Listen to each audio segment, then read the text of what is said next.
svetskog putnika koji je nekoliko puta oplovio ovu jedinstvenu, a dobro, jednom je nekoliko puta, jer ja nisam ni jednom, oplovio ovu našu jedinstvenu jedinu planetu na kojoj se hvalimo raznim oblicima života i našim životom.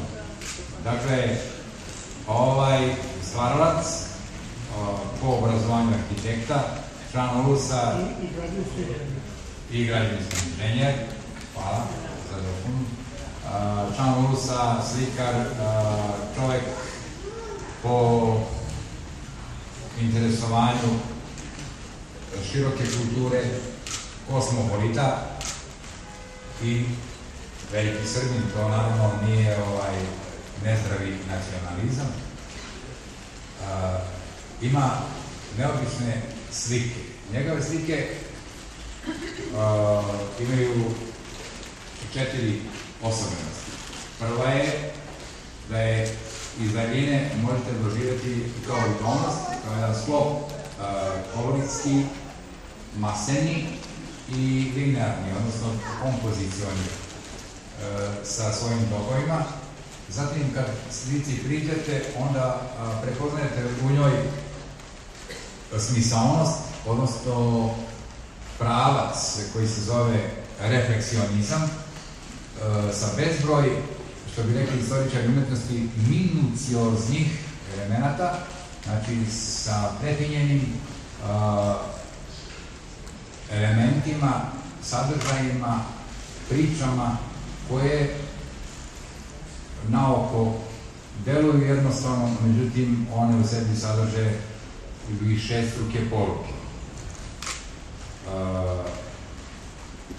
Treća osobenost tih slika jeste ono na šta vas one pobuđuju i zaključak koji vi donosite o njima.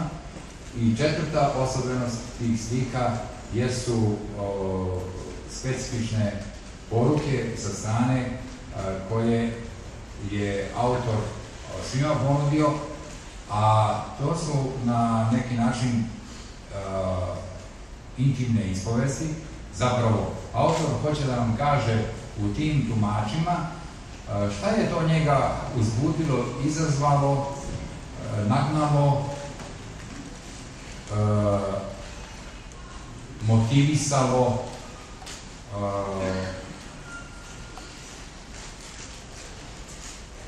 umaštarilo da tu sliku napravi.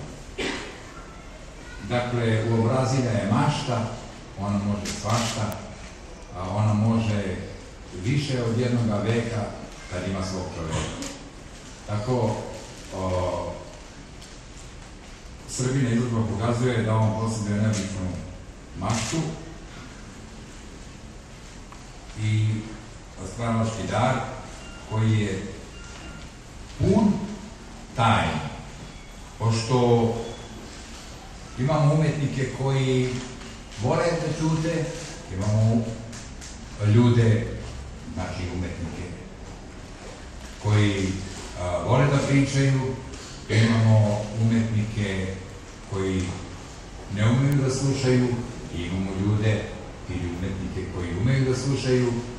I jedni i drugi mogu lepo da pričaju ili pažljivo da slušaju i obrnuto. Sve je to jedna vrteška, kao i ona slika koja može da se pokreće, kao i mnoge druge slike koje je Srba napravio, koje mogu da se okreću da bi nas podsjetile da ono što je zbilja u jednoj slici ili što je zbilja u životu može da se okrene na drugu stranu, da postane nešto potpuno novo ili drugačije. On ne voli da se o njegovim slikama puno priča, ja se izvinjavam, nisam mogao da izdržim, jer ja sam iz te skromnosti naučio da se izložba može sasvim drugačije shvatiti i posmatrati, pored bogatog iskustva, da ne bude sada da se hvalim, oko 40 godina se bavim ovim poslovima, ali evo, naučio sam nešto novo i srećan sam. Znači, ceo život mogu da prodam za jedan dan, jer je u stvari jedan bogati trenutak, jedan veliki dan u životu čoveka, kao ceo život. I obrnuto. Hvala vam na pažljivom slušanju. Pre svega hvala Seržu za ovu divnu izložbu. Osjećajte se lepo, jer nije pretoplo. Pažljivo gledajte slike, a one će vas još pažljivije istraživati. Izložba je otvorena. Živjeli.